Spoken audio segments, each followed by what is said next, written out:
important steps about curating the perfect coffee is not letting the espresso sit for too long, because you see this like foamy consistency on top.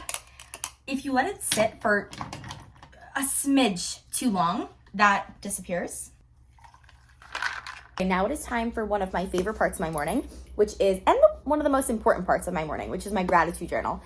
I think as human beings, we tend to, it's like ingrained into our brain. We are programmed to think negatively. We complain a lot. And I think if you just have like a blank journal, maybe this isn't you, but it can be easy to think or talk about negative things. So with the prompts being so positive and forcing you to see the bright side of things, and even that it starts with a quote like this one. I just opened up to a random page. Love it. I am not a product of my circumstances. I am a product of my decisions. Love that. So I just like that it is forcing you to think in a positive way. I do have another journal. The only thing I wish this had was an extra page of like just blank where I could do like a to-do list or something. But I get that that's not the point of it. But I do have another journal, which is the Mind Journal Pro, I think this one is, which is, I would say, like a spin-off of the gratitude journal. Like it's a guided journal, but this could be a hot take because yes, you need to process your emotions and your feelings, right? But the thing I don't like about it is that it has a how do you feel slot, and it lists a bunch of things that like you could check off, like for instance, unhappy, frustrated, furious. It has good ones too, but it also has like regretful, lonely, low. And I'm like, why are you gonna like almost prompt me to think, am I feeling those things? So, but that could just be me. But anyways, it has very similar prompts. It has 3 lines for intentions and achievements, 3 lines for things you're grateful for, and then your happy hour. And then in the beginning of the journal, it explains what all those things are, which I think is important if you're somebody who's like first getting into journaling. It can be like, you can overthink the prompts, like even with the gratitude journal I did, but I find the gratitude journal to just be better because it's just simpler. Like it says achievements and intentions, and I would be like, what does that even mean? Like, maybe I'm stupid, but I'm like, I don't even know, like, what do you mean by that? But the gratitude journal says, what would make today great? And they're both prompting you to say the same thing. But I just feel like what would make today great is a better way to look at things. One last thing about the journal is once you stop overthinking it, it becomes a lot more enjoyable. Like not everything that you write that you're grateful for has to be so deep. Let me give you examples because I think once I put this into perspective for you, you're like, oh, what am I grateful for? It's not like you're sitting at the Thanksgiving Day table. Honestly, the more like gratitude you show for the little things, it helps romanticize. What am I grateful for? Having the ability to turn my day around. Like, okay, creative queen. Who would even think to say that? My discipline to do hard things. One day I wrote a new day. Okay, poet. Like, a big shift that I made when I started, like, being more specific with that was what would make today great, not just, like, physical things that I could complete or check off a to-do list. Like, not just like going food shopping. Yes, I'll put something like that on there, but also something with your mindset. So for today, I wrote keeping a positive mindset because honestly, I was a little cranky earlier. And now that I did my gratitude journal, I sat down, had my me time with my coffee, I'm already feeling better. So I want to keep a positive mindset. And then for the daily affirmations, sometimes I do go the route of like traditional affirmations, like I'm strong, I'm confident, I'm smart. And I know it feels a little silly, but like sometimes I will go that route. And sometimes I'll go like, I am, and I wrote going to make it a great day. And then, okay, if you're tuning in and you went to, I don't know if this is middle school or high school, but the guy who did the announcements, not that I was freaking ever there for that, used to say, make it a great day or not, the choice is yours. And you know what? That shit didn't sink in until I was a fucking adult. So it is honestly so true. And the fact that he said it every single day, like it really drills it into your brain. So I wrote, make it a great day or not, the choice is mine.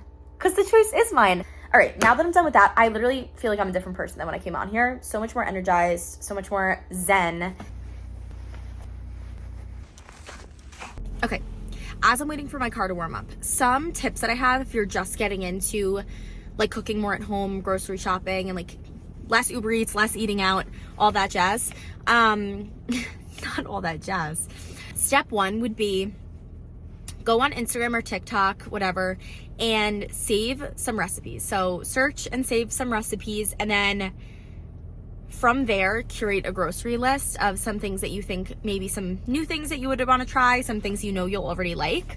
The last couple days, I don't know what's come over me. It's honestly my Explore page. It's what I'm consuming. Is I feel like I've made it onto Food Talk, and I've just been like coming across a bunch of new recipes, and it's made me want to be a little bit more creative with what I'm making, because I kind of was just being simple, which simple is not bad, but it was more just like a protein and like a side. So it'd be like steak and eggs, or like steak, and it was just like getting boring. But I think I needed that.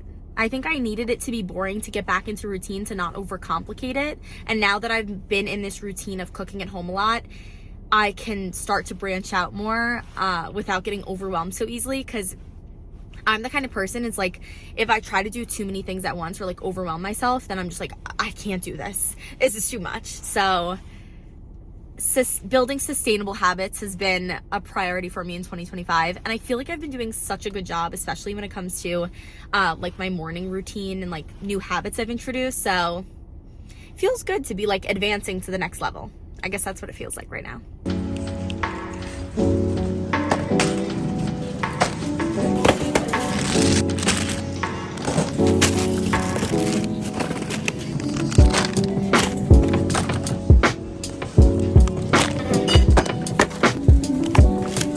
Okay, I just got all of that stuff for $116.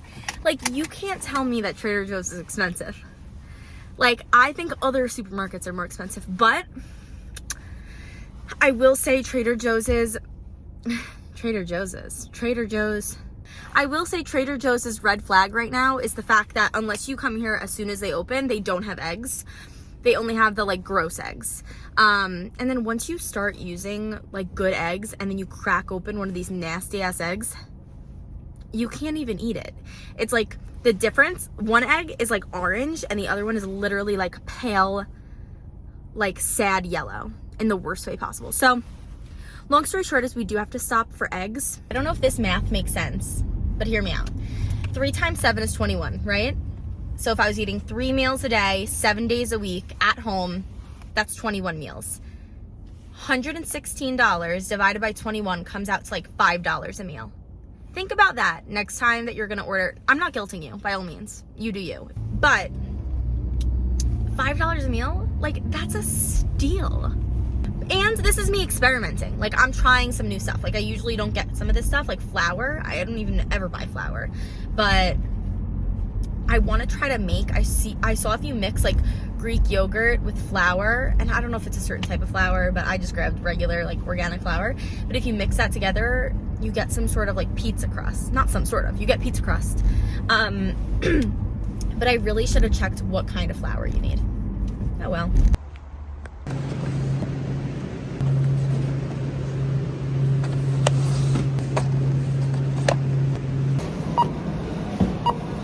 Once I get home, before I put any of my groceries away, I like to do like a little clean out. So if there's anything that has to go in the trash, now's the time.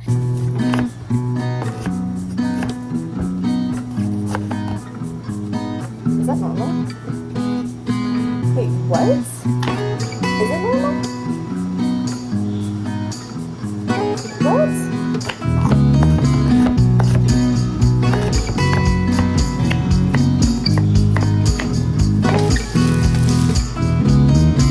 This is so good. This is what I'm talking about, experimenting. Like, this is why. So, protein pasta and Trader Joe's chicken meatballs, red peppers, onions, and broccoli. Then, as the like sauce, I have 1.5 tablespoons of vegan pesto from Trader Joe's, some Greek yogurt, like maybe a tablespoon, and pasta water. And it's just like a nice thin yet creamy sauce. This is so good. I will be making this again for sure. Okay, we are leaving now to go help teach the kids class, and then gonna take class after that. These granola bars from Trader Joe's are so good. But yeah, let's make it a good one.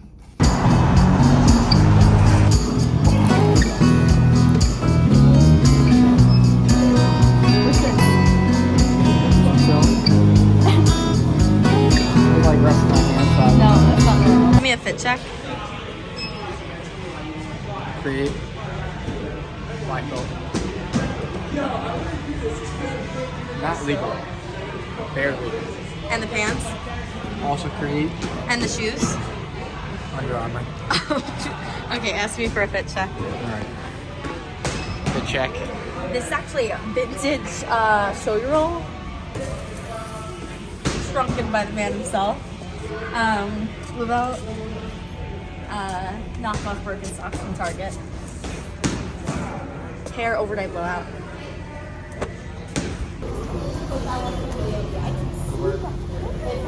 Let's say one thing to the camera. What would it be? To the camera? Yeah. If you haven't seen the movie Wicked, go see it. For sure. And get dongle balls because the colors do it. Okay, what's your favorite thing about me as a coach? That you're really nice. Okay. That you're funny. Okay.